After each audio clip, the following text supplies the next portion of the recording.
రానున్న 3 గంటల్లో తెలంగాణ వ్యాప్తంగా భారీ వర్షం కురిసే అవకాశం ఉందని వాతావరణ శాఖ హెచ్చరికలు జారీ చేసింది. ఆదిలాబాద్, జనగాం, ఖమ్మం, ఆసిఫాబాద్, మేడ్చల్, మల్కాజ్గిరి, నాగర్ కర్నూల్, నల్గొండ, నిర్మల్, నిజామాబాద్, సిద్దిపేట, వరంగల్, హనుమకొండ, యాదాద్రి, భువనగిరి జిల్లాల్లో భారీ వర్షం కురిసే అవకాశం ఉన్నట్టుగా వాతావరణ శాఖ అలర్ట్ జారీ చేసింది.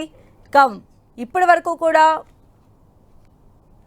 భారీగా వర్షం కురిసింది. అయితే ఇంకా క్లౌడీగానే ఉంది. రానున్న 3 గంటల్లో తెలంగాణ వ్యాప్తంగా భారీ వర్షాలు కురిసే అవకాశం ఉన్నట్టుగా వాతావరణ శాఖ హెచ్చరికలు జారీ చేసింది. ఇప్పటికే హైదరాబాద్తో పాటు కొన్ని ప్రాంతాలకి ఎల్లో అలర్ట్ను కూడా జారీ చేశారు వాతావరణ శాఖ అధికారులు.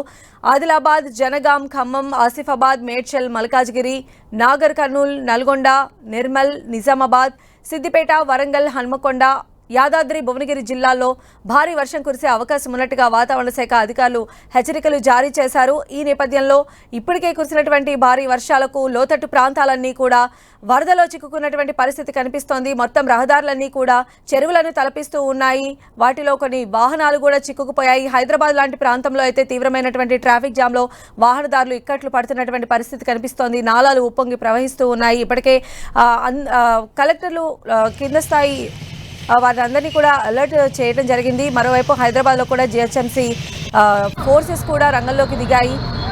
ఎలాంటి విపత్తు సంభవించకుండా ఇప్పటికే చర్యలు కూడా ప్రారంభించినట్టు తెలుస్తోంది. అయితే మరి కాసేపట్లోనే అంటే మరో 3 to 4 అవర్స్లోనే తెలంగాణ వ్యాప్తంగా కూడా మరోసారి భారీ వర్షం కురిసే అవకాశం ఉన్నట్టుగా వాతావరణ శాఖ హెచ్చరికలు జారీ చేసింది. మెయిన్గా ఆదిలాబాద్, జనగాము, ఖమ్మం, ఆసిఫాబాద్, మేడ్చల్, మల్కాజ్గిరి, నాగర్ కర్నూల్, నల్గొండ, నిర్మల్, అలానే నిజామాబాదు, సిద్దిపేట, వరంగల్, హన్మకొండ, యాదాద్రి, భువనగిరి జిల్లాల్లో ఈ భారీ నుంచి అతి భారీ వర్షాలు పడే అవకాశం ఉన్నట్టుగా కూడా చెప్తున్నారు.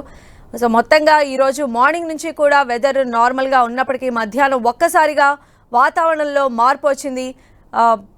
గంట నుంచి 2 గంటల వరకు కూడా వర్షం భారీగా కురిసిందని చెప్పవచ్చు. హైదరాబాద్ ప్రాంతంలో అయితే 4 నుంచి 6 సెంటీమీటర్ల వర్షపాతం నమోదైనట్టుగా వాతావరణ శాఖ అధికారులు చెప్తూ ఉన్నారు. ఇప్పటికే హైదరాబాద్తో పాటు మరికొన్ని ప్రాంతాలకు కూడా ఎల్లో అలర్ట్ని జారీ చేశారు. ఇంకా రానున్న 3 గంటలు కూడా మరో భారీ వర్షపాతం ఉంటుందని అధికారులు చెప్తూ ఉన్నారు. ఎల్లో అలర్ట్ని అయితే కొనసాగిస్తూ ఉన్నారు. సో మరిన్ని అప్డేట్స్ కూడా తెలుసుకుందాం. మా ప్రతినిధి తేజస్విని మనకు అందుబాటులో ఉంది. తేజస్విని, సంధ్య, మనం చూసుకున్నట్లయితే హైదరాబాద్ తో పాటు ఇతర జిల్లాల్లోనూ మార్నింగ్ నుంచి ఏకదాటిగా వర్షం కురుస్తున్న పరిస్థితి కనిపిస్తుంది. ముఖ్యంగా మధ్యాహ్నం నుంచి అయితే హైదరాబాద్ లో కుండపోత వాన కురిసిందని చెప్పాలి. సో ఇదే వెదర్ కొనసాగుతుందని వచ్చంటే అందరిలోనే ఉంది. ఎందుకు అంటే వెదర్ కి సంబంధించి లేటెస్ట్ అప్డేట్ హైదరాబాద్ వాతావరణ శాఖ ఎప్పటికప్పుడు విడుదల చేస్తూనే ఉంది. సో లేటెస్ట్ గా సాయంత్రం 4 గంటల నుంచి 7 గంటల వరకు వెదర్ ఎలా ఉంటుంది, దీనికి సంబంధించి తాజా బులెటిన్ కూడా హైదరాబాద్ వాతావరణ శాఖ వెల్లడించింది. అంటే ఎల్లో అలర్ట్ తో పాటు ఆరెంజ్ అలర్ట్ కూడా తెలంగాణలోని పలు జిల్లాలకు ఇవ్వడం జరిగింది. సో తెలంగాణలోని ఏ జిల్లాలకి ఎల్లో అలర్ట్ వర్తిస్తుంది అనే విషయానికి వస్తే ముఖ్యంగా జయశంకర్, భూపాలపల్లి, అలాగే సో తెలంగాణలో ముఖ్యంగా ఆదిలాబాద్, జనగామ, ఖమ్మం, ఆసిఫాబాద్, మేడ్చల్, మల్కాజ్గిరి, నగర్ కర్నూల్, నల్గొండ, నిర్మల్, నిజామాబాద్, అలాగే సిద్దిపేట, వరంగల్, హన్మకొండ, యాదాద్రి, భువనగిరి ఈ జిల్లాలో భారీ వర్షాలు ఉంటాయని హైదరాబాద్ వాతావరణ శాఖ సూచించడం అయితే జరిగింది. సంధ్య, అయితే ఇప్పటి వరకు ఎల్లో అలర్ట్ ఉన్నటువంటి ప్రాంతాలు మాత్రమే కాకుండా ఆరెంజ్ అలర్ట్ కూడా ఇచ్చారు. అంటే ఎంత మేర వర్షపాతం నమోదవుతుందని చెప్పి వాతావరణ శాఖ అధికారులు ఎక్స్పెక్ట్ చేస్తున్నారు. రైట్, మనం తాజా వెదర్ చూసుకున్నట్టయితే ముఖ్యంగా 3 సెంటీమీటర్ల నుంచి 10 సెంటీమీటర్ల వరకు ఈరోజు రికార్డ్ అయిన పరిస్థితి కనిపిస్తుంది. కాబట్టి ఇదే ఫ్లో కొనసాగుతుంది అని కూడా సమాచారం ఉంది. అయితే ఇదే వెదర్ ఇంకెన్ని రోజులు కంటిన్యూ అవుతుందని చెప్తున్నారు. ప్రస్తుతం ఉన్న థండర్స్టార్మ్ కారణంగా ఒక 4 రోజుల పాటు ఇదే వెదర్ అయితే కంటిన్యూస్గా ఉంటుంది అని కూడా వాతావరణ అధికారులు తెలియజేస్తున్న పరిస్థితి మనకు కనిపిస్తుంది. సో హైదరాబాద్తో పాటు ఇంకా ఏ ప్రాంతాలకు భారీ నుంచి అతి భారీ వర్షాలు ఉండొచ్చు తేజస్విని? అంటే ముఖ్యంగా పలు జిల్లాలకి అయితే ఎల్లో అలర్ట్తో పాటు ఆరెంజ్ అలర్ట్ కూడా జారీ చేయడం జరిగింది.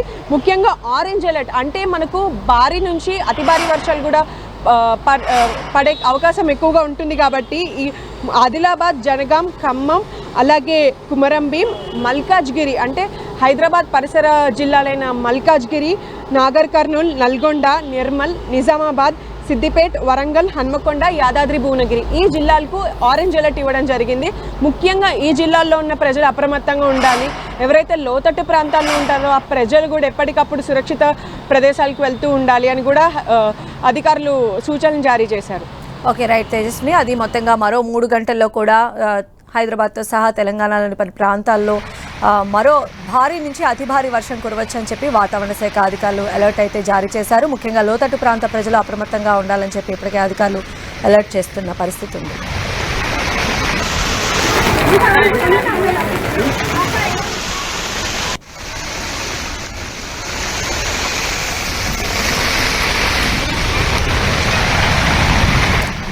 సో మనం తాజా విజువల్స్ చూడొచ్చు. నిజామాబాద్లో కురిసినటువంటి భారీ వర్షానికి లోతట్టు ప్రాంతాలన్నీ కూడా జలమయమయ్యాయి. అయితే ఆ లోతట్టు ప్రాంత వరదను ఎక్స్పెక్ట్ చేయని డ్రైవర్ ఒక ఆర్టీసీ బస్సు కూడా వరద నీటిలో చిక్కుకున్న పరిస్థితి కనిపిస్తోంది. అయితే ప్రయాణికులతో వెళుతున్నటువంటి ఆ ఆర్టీసీ బస్సు వరద నీటిలో చిక్కుకుపోయింది. కొంతమంది ప్రయాణికులు బస్సు దిగి బయటికి వస్తున్నటువంటి పరిస్థితి కనిపిస్తుంది. స్థానికులు కూడా వారిని రెస్క్యూ చేసినట్టుగా తెలుస్తోంది. ఆ తర్వాత ఆ వరద నీటిలో చిక్కుకున్నటువంటి ఆర్టీసీ బస్సును జేసీబీ సహాయంతో అక్కడి నుంచి పక్కకి తొలగించారు. సో మొత్తంగా మనం చూస్తే నిజామాబాద్ జిల్లాలో కురిసినటువంటి భారీ వర్షానికి లోతట్టు ప్రాంతాలన్నీ కూడా ఎఫెక్ట్ అయ్యాయి.